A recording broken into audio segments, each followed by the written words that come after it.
بسم الله الرحمن الرحيم. السلام عليكم ورحمة الله تعالى وبركاته. تحية مسائية معطرة بشذا الياسمين نرسلها لكم عبر أثير إذاعة الإيمان من غزة. أهلا وسهلا بكم في حلقة جديدة من برنامج يلا شباب عبر أثير إذاعة الإيمان من غزة وعبر موقعها على شبكة الإنترنت imanradio.com. معكم في هذه الحلقة من الإعداد ريم أبو حصيرة، ومن التقديم أنا محمد النخالة وزميلي خالد عودة، ومن الهندسة الإذاعية الزميل يحيى برزق. نبدأ حلقة يلا شباب لهذا الأسبوع أعزائنا المستمعين مع فقرة حديث الشباب.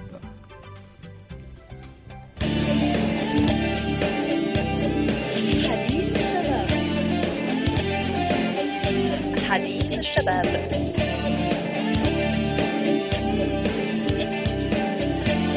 حديث الشباب. حديث الشباب.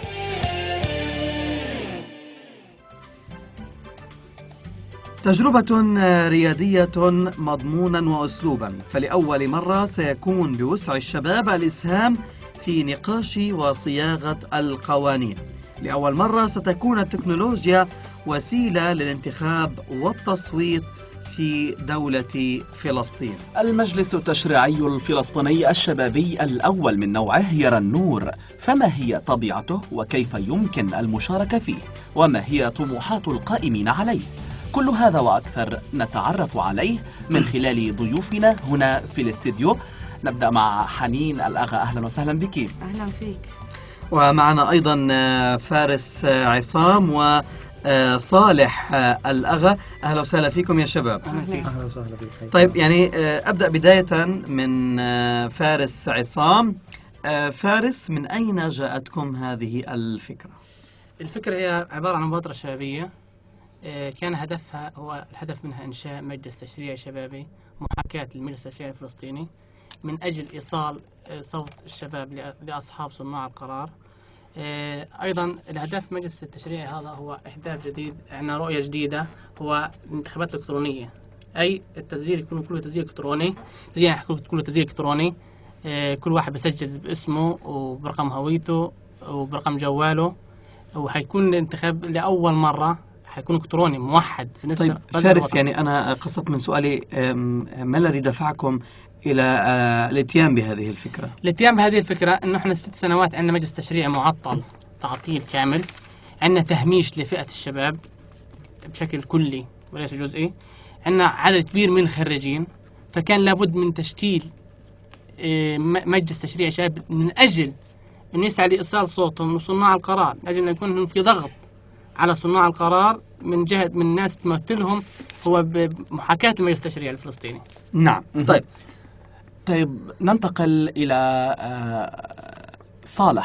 صالح، يعني هذه الفكرة هل يمكن أن نقول إنها تتلاقى مع فكرة مشروع الرئيس الشاب؟ أولا بحب أتقدم بالشكر لإذاعة الإيمان وطاقمها وهندستها وعلى استضافتهم لهذا البرنامج ولاهتمامهم بالشباب وهموم الشباب.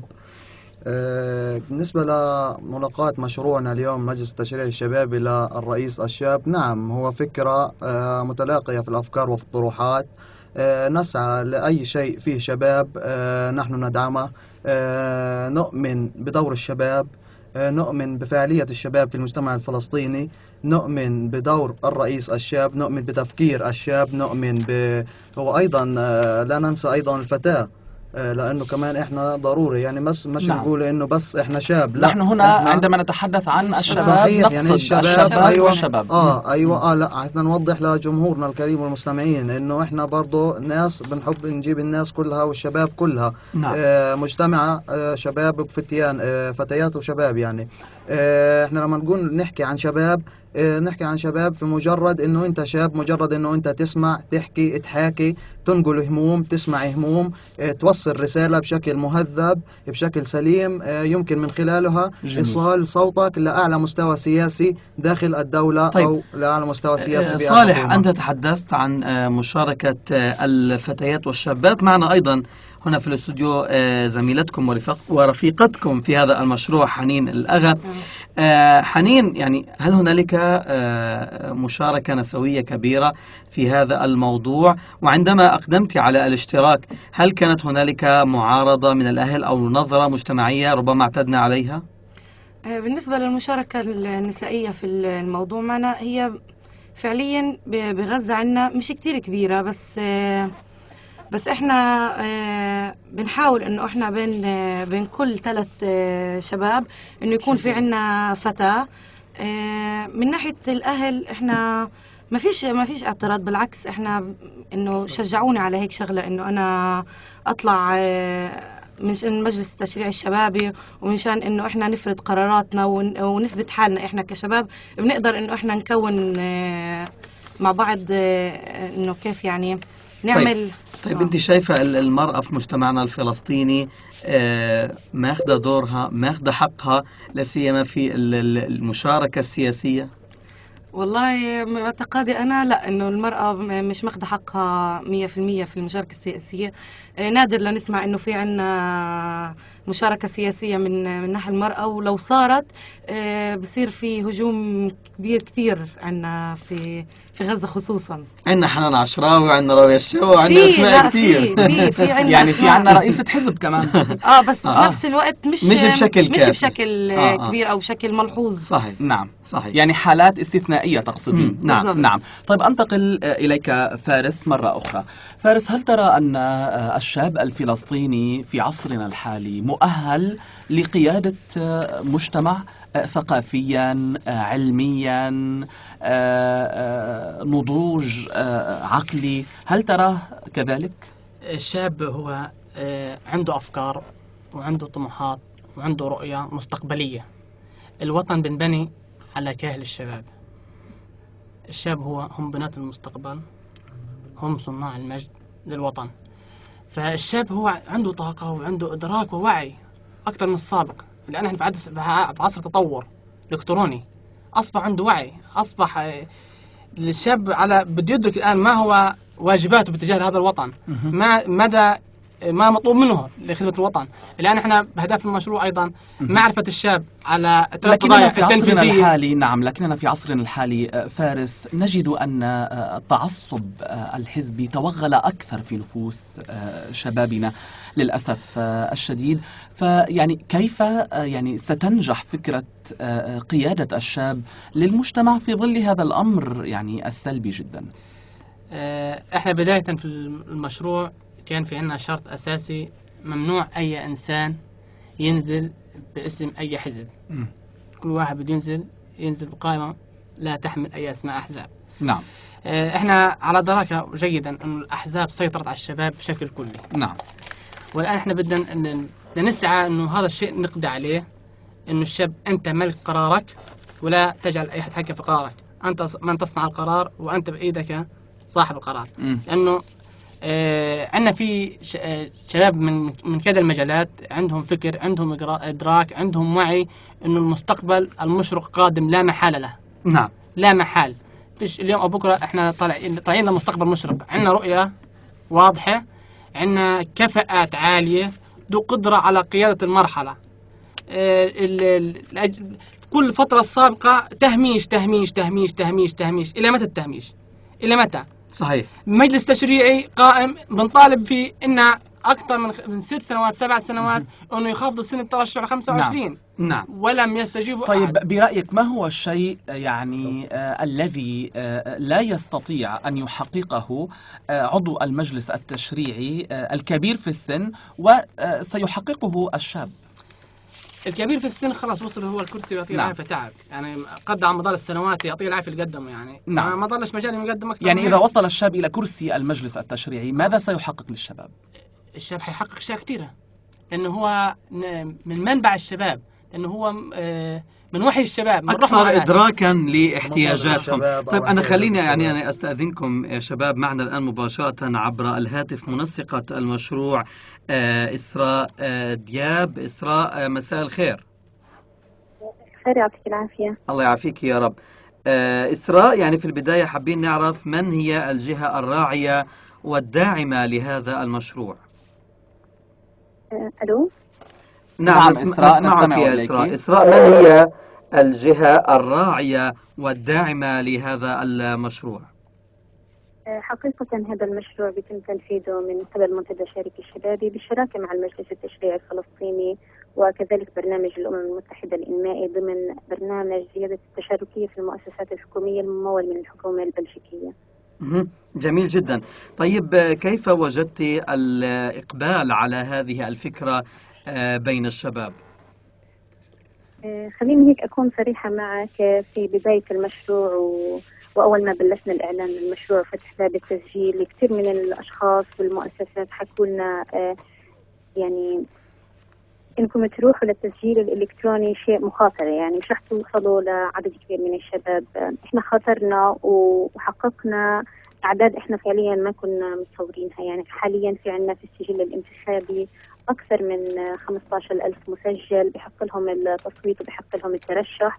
عنا على صفحة الفيسبوك الخاصة بالمجلس التشريعي الفلسطيني الشبابي أكثر من 32,000 شخص مهتم بفكرة مبادرة المجلس التشريعي الفلسطيني الشبابي. نعم. طيب أخت إسراء، هنالك ربما اتهامات إن صح التعبير للمنظمات الNGOs وهذه الجمعيات التي تنظم فعاليات كهذه أنها مجرد فعاليات إعلامية، يعني غرضها تنظيم الحدث وتيجي التلفزيونات والإذاعات وتعمل لقاءات. يعني ماذا وخلص. بعد هذه المحاكاة؟ يعني ما الذي ستحدثه من فارق على أرض الواقع؟ نعم.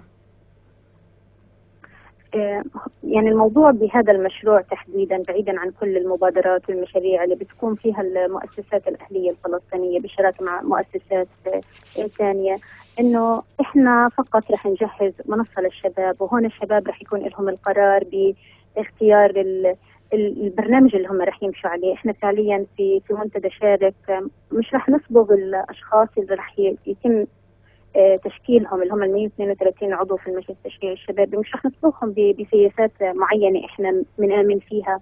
الشباب رح يحطوا البرنامج الانتخابي اللي هم رح يمشوا عليه، هم رح يحطوا الخطة رح يمشوا عليها.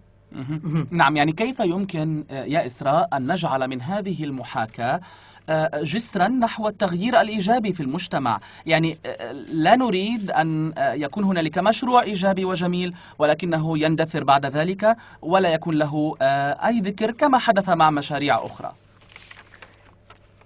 كلامك صحيح. هناك مجموعة من المبادرات اللي بتبلش وبعدين بتوقف، بس فكرة مبادرة المجلس التشريعي الشبابي هي بتكون على الشباب نفسهم.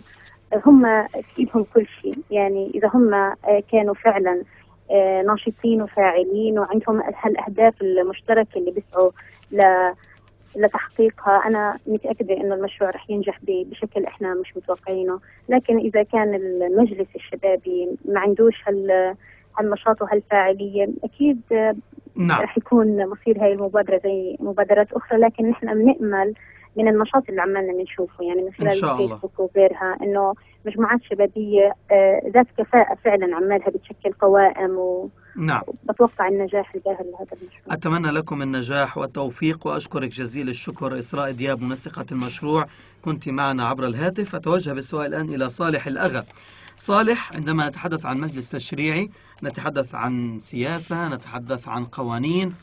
بكل تأكيد الشباب الفلسطيني بحاجة إلى توعية في هذه الأمور، بحاجة إلى ورش عمل تثقيفية وتدريبية. هل عملتم على ذلك؟ نعم، في بداية الأمر يجب توعية الشباب بموضوع المجلس التشريعي الشبابي، ونحن نجلس على مدار الساعة تقريبا، ليست جالسون في بيوتنا وإنما نعمل على توعية الشباب، ربما ليست بجلسات أو دورات مباشرة أو ورشات عمل مباشرة، لأنه بنخاف يمارس علينا ضغوطات أو ملاحقات من أي جهة. فيعني بنكون تقريبا في بيوتنا جالسين مع ناس، مع أصحاب، مع الشباب. يعني إحنا شباب وبنعرف نصل للشباب في أي مكان وفي أي وقت، يعني ليست مرتبطين لا بوقت ولا بمكان لماذا محدد. لم تنشئوا صفحة على الإنترنت يعني فيها كل الأمور المطلوبة والتي تهدف لتوعية الشباب؟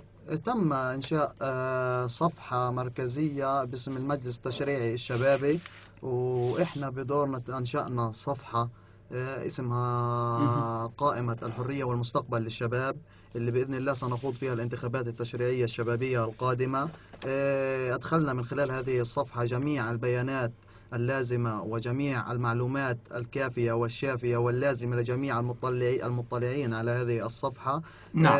نحاكي جميع الشباب، هي تصل المعلومة بشكل مباشر لجميع الشباب الواعي المثقف الفلسطيني. نعم. الذين نحن نراهن عليه على تغيير نعم. الشارع وتغيير نبضه. طيب شكرا. أتوجه بالسؤال الآن إلى حنين. حنين، يعني بعد أن ينتهي هذا المشروع كيف يمكن أن نقيس نجاحه؟ يعني كيف يمكن أن نقول إن هذا المشروع بالفعل يعني كان له ثمار جيدة؟ هل يعني الشباب سيصبح لديهم وعي أكثر وسيمارسون ضغوطا أكبر على السياسيين الكبار من أجل مثلا إنهاء الانقسام ومن أجل إحداث انتخابات؟ فعليا احنا لو بنقارن نجاح المشروع اللي احنا بدينا فيه هلا، انه لو فعليا الشباب صار عندهم وعي اكبر، صار عندهم أسئلة أكثر بخصوص المجلس التشريعي أو بخصوص أي مؤسسة أو اتجاه سياسي، إحنا بنقدر نحكي في هذا الوقت إنه إحنا فعلا نجحنا بالمشروع تبعنا. لما إحنا نلبي أو نوصل للهدف اللي إحنا ناويين نوصله في المشروع اللي إحنا مقيمين عليه هلا، إحنا بنقدر نحكي إنه إحنا فعلا نجحنا في هذا المشروع. طيب فارس عصام، هل تواصلتم مع المجلس التشريعي في شطري الوطن؟ وماذا تطمحون من هذا المجلس الأم؟ ما هو المطلوب من هذا المجلس؟ احنا طبعا التعاون مع الأمان العام في المجلس التشريعي هو المشرف على الموضوع بشكل مباشر، حسن خريشة. طبعا احنا نطلب من المجلس انه... طيب انتم الآن في غزة. هل تواصلتم مع المجلس التشريعي في غزة؟ في غزة للأسف الشديد ما قدرناش نتواصل للأسف الشديد. يعني لم تتواصلوا ولا لم يكن هنالك وسيلة للتواصل؟ أو لم يكن هناك وسيلة للتواصل. لم يكن هناك وسيلة للتواصل بسبب اعتبارات سياسية. وجود أحزاب غالب على الشباب، مسيطر على الشباب أكثر شيء الأحزاب عندنا للأسف الشديد. طبعا احنا بلشنا الفكرة هذه، انه حكيتك انا في مقدمة البرنامج انه المجلس التشريعي يجب انه يلبي احتياجات الشباب. انا كشاب عندي معاناة وعندي صورة وعندي رؤية للمستقبل بتاعي، فلازم انا اوصله بطريقة مباشرة، مش انت تيجي تفرض علي رؤيتك.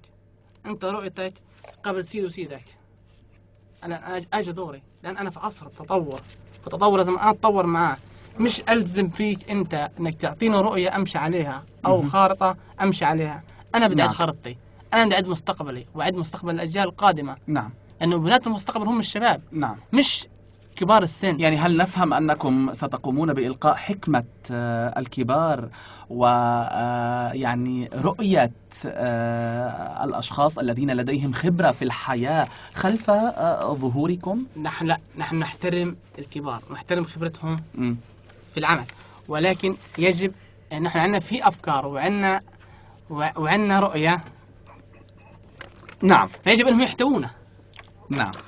لا، يجب أنهم يحتوونا في أفكارنا، مش أجي أنا أقول له في عندي فكرة كذا كذا، أقول لي بناقشها والورقة تنحط تحت الدرج. وصلت على يمكن. طيب احنا برضه ما نحكيش الله يعطيهم العافية واحنا بدالهم، يعني نمزج. لا احنا نمزج واحنا نستعين بخبراتهم، ولكن بين خبرة الآباء مع خبرة الأبناء لإيصال فكرة موحدة وهذا شيء صعب انك تصل لفكره موحده. تمام، ندمجهم مع بعض بيطلع ناتج ممتاز. خبرة الآباء ولكن من خلال المجلس التشريعي بينفع شعار لمنتج يا خالد. نعم. منتج زيت طيب زيتون. فارس، يعني كيف ستقنعون المجتمع أنكم تعملون من خلال نية صادقة ورغبة حقيقية في التغيير نحو الأفضل طبعا، وأن هذا الأمر ليس مجرد موضة أو برستيج أو مجموعة من الشباب يريدون أضواء الشهرة إلى آخره؟ كيف ستقنعون المجتمع بذلك؟ القناعة طبعا حنكون قناعتنا للناس وللشعب أو للجمهور أو للشباب من خلال عملنا. العمل تاعنا هو بيثبت هل احنا فعلا حنعمل رسالة حقيقية أم لا. أما بس احنا في معنى أمانة من الشباب، هي إيصال صوتهم لصناع القرار. إنه جلسنا مع كذا شباب، حتى عندنا في الصفحة عندنا رسائل مفتوحة أونلاين 24 ساعة، وكله بيحكي لك وبناقشك همومه. يعني بين رسائل كذا يعني بتلاقي رسائل حالات صعبة جدا، إنه في شباب أنا خبرك بس أنا خريج دكتور تمام من مصر، جيت على غزة ما توظفتش إلى أين؟ في الضفة خريج هندسة تخرجت ما لقيتيش لي واسطة، ما قدرتش أتوظف، إلى أين مستقبلي؟ إيش أسوي في الشهادة؟ في كتير شباب تبحث على الهروب من البلد. ليش ما نحتويهم؟ ليش ما نأمن لهم؟ نعم، نبي لهم مؤسسات، نبي لهم نعم. تجمعات صحيح. لحصل هذا الشباب طيب واحتوائها. صالح الأغا، كيف يمكن التسجيل معكم في المجلس، ومتى آخر مدة محددة لذلك؟ يتم التسجيل عبر المجلس أو المشاركة في انتخابات المجلس التشريعي عبر الإنترنت وعبر موقع إلكتروني. احنا بيناه في الصفحة الخاصة بقائمتنا، قائمة الحرية والمستقبل للشباب، وموجود برضه لو إمكانية البحث على شبكة جوجل إنه المجلس التشريعي الشبابي، على طول بيظهر عندك أول عنوان أول رابط بيظهر، هو من خلاله بتقدر تسجل. أول ما بتم إدخاله بتم إدخال طبعا رقم الهوية، وبناء على رقم الهوية بيبني معلومات لأنه مربوط بالسجل المدني لوزارة الداخلية. بتم من خلاله التواصل على طول تلقائيا من أول ما يحط رقم هويته. الشاب طبعا محصور بين 18 ل 30 عام، الفئة العمرية محددة عشان ما يكون في هناك لبس في التسجيل أو حدا ما من حقه أو حقه نقعد في مشاكل وودي وجيب، لا، كله محدد وملزم بقوانين ومنضبط. طبعا آخر موعد للتسجيل عبر الموقع هو نهاية الشهر الحالي، هو 31/7 إن شاء الله. جميل جدا، جميل. طيب حنين، أنت إيش دورك بالضبط في هذا العمل، وإيش شعورك وأنت بتشاركي فيه؟ أنا مرشحة في قائمة الحرية والمستقبل. مرشحة نفسك يعني؟ بالضبط. إن شاء الله بتفوزي. أنا مرشحة في قائمة الحرية والمستقبل، القائمة المدير القائم عليها أستاذ فارس عصام.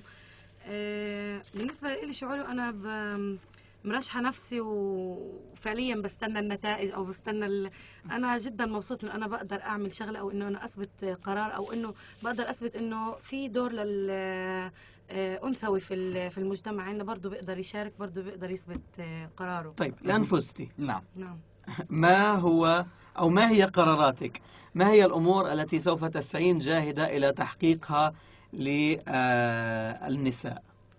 أول شغلة إنه الشغلة اللي بقدر إنه أنا أثبتها إنه في المجلس التشريعي فعليا لازم يكون في أول إشي مشاركة نسائية.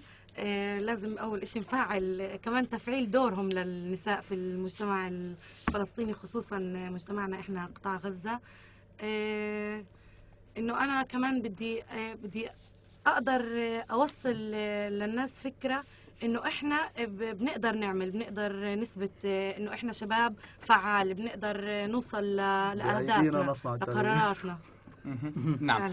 طيب فارس، يعني بصراحة نحن في مجتمعاتنا العربية نشعر أن أغلب الذين يترشحون لمنصب معين ينظرون إلى هذا المنصب وكأنه مغنم وليس مغرم. والدليل على ذلك يعني عندما يفوز مرشح تقام الأفراح والليالي الملاح وتوزع الحلوى. هذا يدل أن هذا الشخص يرى أن هذا المنصب هو مغنم وليس مغرم وليس عبء عليه. في ثقافتنا الإسلامية كثير من القادة العظماء عندما يحصلون على منصب معين يقومون بالبكاء الشديد لأنهم يشعرون بعبء، بل إنهم كانوا يرفضون تولي المسؤولية. نعم، لأنهم يشعرون بعبء يعني هذا المنصب، بعبء هذه المسؤولية. كيف ستغرسون يعني هذه النظرة الصحيحة، نظرة أن المنصب هو مغرم وليس مغنم في نفوس الشباب؟ بداية أنا كرئيس قائمة عندي قائمة مكونها، لا أفرض رأيي على أعضاء المرشحين معي، ولكن عندي بنتشاور بعضنا وبناخذ قرارات مع بعضنا. إنه إحنا الآن كشباب إنه إحنا هدفنا مش هدف إنه إحنا نحصل على مسميات ومناصب وكذا وكذا وكذا. نعم. هدفنا إنه إحنا بدنا نوحد الشباب. يا شباب يكفينا تحزب، يكفينا تعصب، يجب أن ننظر إلى المستقبل. نعم. لأن فلسطين أكبر منا جميعا وأكبر من جميع الأحزاب. فلسطين تسعى للجميع. يجب أن نوحد فكرتنا بإيصال صوتنا من أجل أن نكون صانعين قرار حقيقيين في هذا الوطن، لأن الوطن حقيقة بحاجة لنا لتقاد ودماء جديدة من أجل الازدهار والتطور. طيب فارس، الآن الشباب المستمعين، اسم البرنامج يلا شباب، ما هو المطلوب منهم؟ ما هي رسالتك لهم؟ رسالتي للشباب الابتعاد عن التحزب والتشدد. الشاب هو صانع القرار بيده، ولا يسمح لأحد أن يصنع قراره بيد غيره. أنت صاحب الكلمة، أنت صاحب القرار، خذ قرارك وسر، وسوف تجد خلفك الألوفات. ابتعد عن الأحزاب، ابتعد عن المحسوبية، ابتعد عن أي شيء بديرك. كنت صاحب فكرة، الفكرة هذه حتتنميها سواء اليوم أو بكرة. أنا بوعدك كفارس عصام رئيس قائمة، بوعدك إنه في مستقبل مشرق قادم لا محال له للشباب إن شاء الله. إن شاء الله، بهمة الجهود النفس طيبة. إحنا عندنا قائمة، كونا القائمة عددها 80 شخص موزعة على جميع محافظات الوطن بلا استثناء. عندنا دور المرأة في القائمة غالب. طب الحمد لله، غالب عشان ما يحكوش حقوق المرأة. غالب، عندنا دور المرأة غالب. هو كل بطلع بالنسبة للقائمة 1 2 3 1 2 3 فتاة، أو 1 فتاة 2 شباب. طيب ماذا عن رسالتك صالح؟ رسالتي للشباب ولا حملة الانتخابية، الدعاية الانتخابية للقائمة؟ يلا الاثنين. أولا رسالتي للشباب الفلسطيني بشكل عام، ضفة وغزة وقدس، يعني كل المشاركين معنا في هذه الانتخابات، انتخابات المجلس التشريعي الفلسطيني. أقول لجميع الشباب الذين يستمعون إلينا، أنتم نبض غزة، وأنتم نبض الضفة، وأنتم نبض القدس. أنتم من راهن عليكم قائدنا ياسر عرفات، وأنتم من راهن عليكم قائدنا الجليل أحمد ياسين، والدكتور فتحي الشقاقي، والأمين العام أبو علي مصطفى. لا تنجروا وراء عصبيتكم وحزبيتكم، شاركوا، اصنعوا القرار، خطوا مستقبلكم، ارسموا خارطتكم بأيديكم. نعم. لنرسم معا وسويا ويدا بيد، لنرسم خارطة طريق للشباب، لفلسطين، لإنهاء الانقسام، لنعمل سويا ومن أجل فلسطين، ليست من أجل الأخرى. وشدني هنا في شروط الترشح أو تشكيل القوائم إنه يجب من أقل قائمة إنه يكون فيها 3 محافظات، وهذا إشي بسطني كتير، لأنه إحنا عانينا في فترة الانقسام، عانينا، هذا غزة، هذا ضفة، هذا خان يونس، هذا غزة، هذا قدس، هذا 48، هذا داخل. فهذا الحمد لله، وإحنا عملنا عليه كمان يعني بشكل كتير قوي لما شكلنا القائمة، إنه الحمد لله الحمد لله الحمد لله، مش يعني بقول إنه قائمتنا الأفضل والأجدر وكذا وكذا، لكن الحمد لله من جميع محافظات الوطن قائمتنا بتضم بدون استثناء، ولا محافظة تم استثناء محافظات الوطن. وهذا إشي إحنا بنفخر فيه، بنفخر إنه نكون إحنا الوحيدين المتحدين اللي بنضم كافة محافظات الوطن بنفخر إنه نلم جميع شباب فلسطين بمختلف انتماءاتهم، بمختلف ثقافاتهم، بمختلف عباراتهم. رسالتي للجميع أن يسارعوا ويبادروا أن يدعوا أصدقائهم للجميع للإسراع في التسجيل في السجل الانتخابي، لأنه لم يفضل الكثير من الوقت لإغلاق باب التسجيل بإدخال هواياهم وإيميلاتهم وأرقام جوالاتهم ليتمكنوا من صنع القرار ويتمكنوا من أخذ دورهم الطبيعي والطبيعي في المجتمع والشارع الفلسطيني. طيب حنين، تحدث صالح عن الانقسام، هل تتوقعين إذا طال أمد الانقسام أكثر من ذلك أن يمارس الشباب في فلسطين دورا قويا لإنهائه؟ احنا فعليا لما أسسنا هيك مشروع أو تأسس هيك مشروع من ضمن الأهداف هذه إنه احنا لازم ننهي هذا الانقسام اللي موجود بيننا أو التعصب اللي عندنا فعليا في غزة. هذا من أهم الشروط اللي موجودة عندنا، لأنه التعصب بالآخر كله مش حيودينا غير للخلف، يعني عمره كان حيقدمنا لقدام أو نعم. وعلى أي حال يعني لا أحد يا محمد يختلف حول نقطة أن الكيان الصهيوني يعني لا يوجد شيء أسعده منذ احتلاله لفلسطين في عام 1948 كما أسعده الانقسام. إسرائيل مدينة بالكثير. الكيان الصهيوني الذي يهود القدس الآن ويسعى لهدم المسجد الأقصى ويلتهم أنا كنت بفكر يعني في شيء لإنهاء الانقسام، يعني هيك بمجرد إنه مش ضروري فتح وحماس يحطوا إيديهم في إيدين بعض، ممكن أنا أقف في النص وأمسك من إيدي اليمين حماس ومن إيدي اليسار أمسك فتح عشان أجيب الاثنين. مش ضروري، هم مش حيقول لهم 7 سنين كل يوم اتفاقات ومكة وقاهرة وأريحة ورام الله وقدس وغزة لما ودرونا. بطلنا نعرف حاجة، صار مصالحة نقلب عن العربية وعن الجزيرة، بطلنا نستوعب. وكالة معن اليوم أخبار، على صوت الإيمان أخبار، مصالحة غزة، هذا كذا بفلان، هذا كذا بفلان.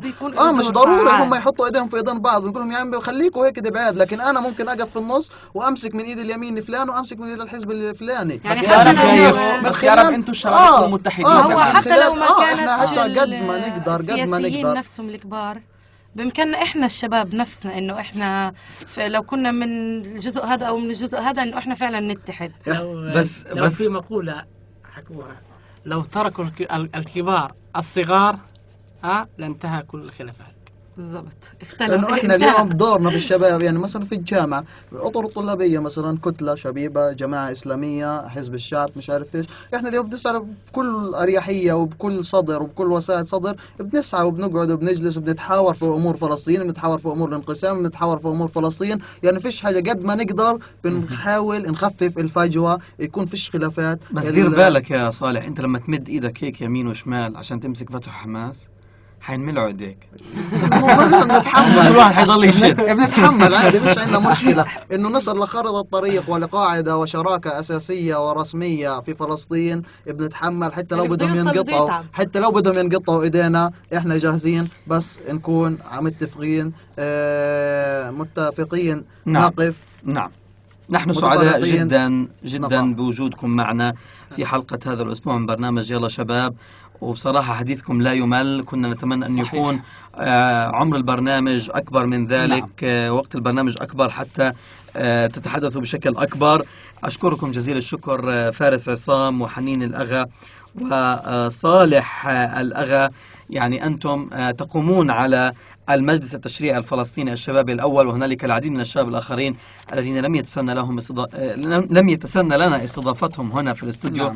نتمنى إن شاء الله يوم من الأيام نشاهدكم في المجلس التشريعي إن شاء الله الرسمي إن شاء الله إن شاء الله بهمتكم وبدعمكم إن شاء الله وبجهودكم الإعلامية. نعم، نوجه الشكر لإسراء صحيح التي يعني كانت معنا عبر إسراء دياب. يعطيها العافية كتير على الجهد اللي بتبذله على مدار الساعة. شغالة هي بتتابع السجل الإلكتروني وتحديثات البيانات، وأي مشكلة بتواجه للشباب طبعا بسرعة بتحلوا إياها. يعني مشكورة كثير على جهدها المبذول، يعني بصراحة بتتعب. شكرا لكم جزيلا. بهذا نكون قد وصلنا أعزائي المستمعين إلى ختام فقرة حديث الشباب.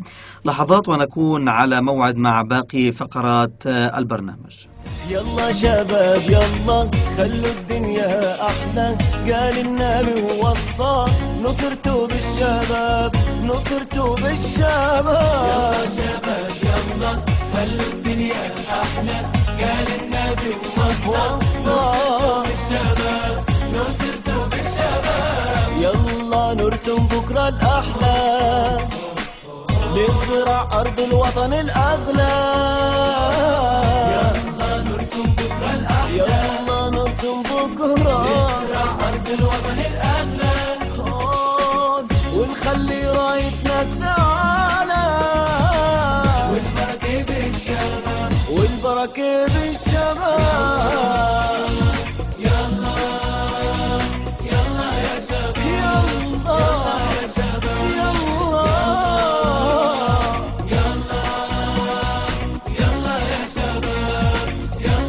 شباب والإيمان بيكبر فينا، والنجاح بخطوينا. والإيمان بيكبر فينا، والنجاح بخطوينا. والمستقبل بيدينا، والبركة بالشباب. يلا يلا شباب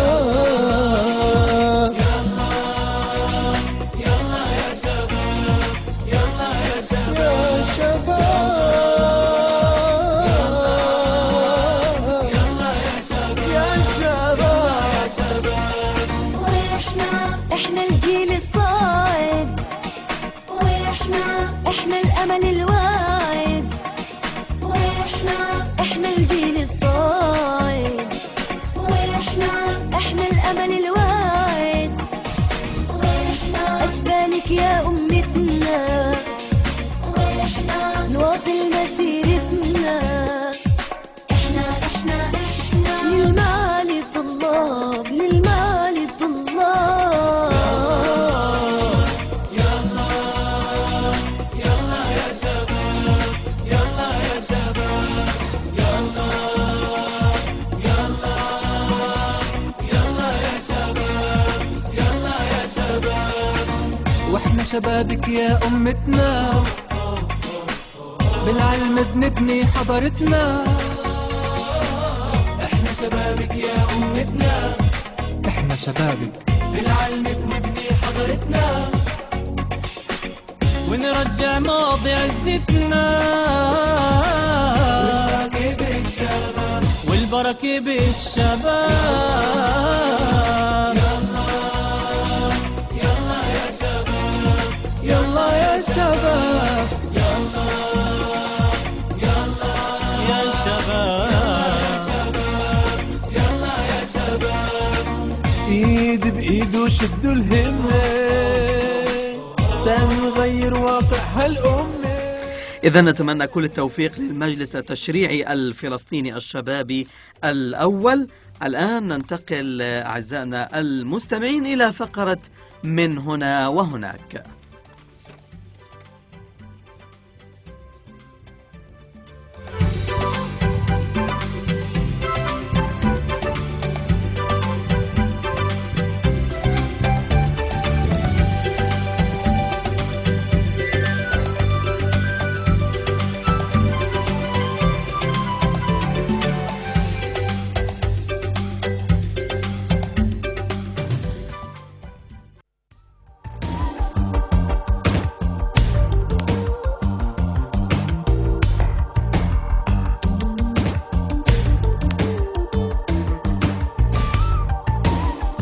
من هنا وهناك.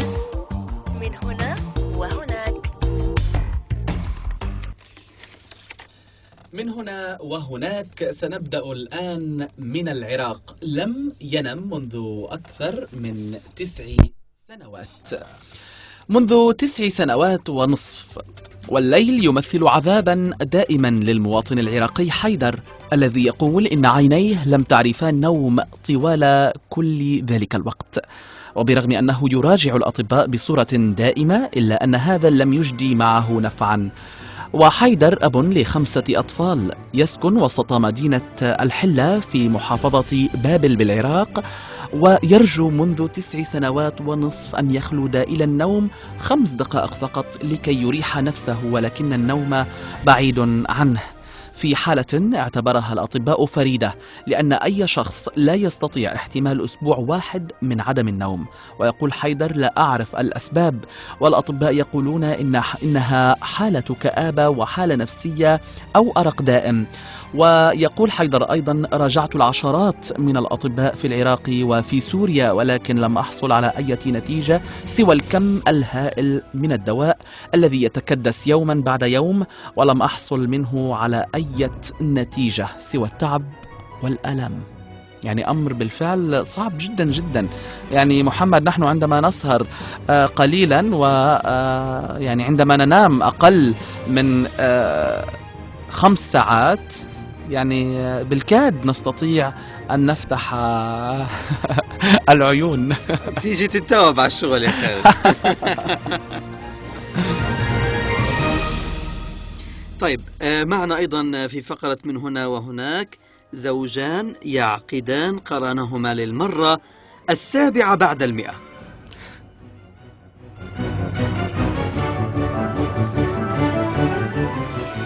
ذكرت صحيفة ديلي نيوز الأمريكية أن زوجين عقدا قرانهما للمرة 107 في غضون 30 عاما في سابقة هي الأولى من نوعها في العالم.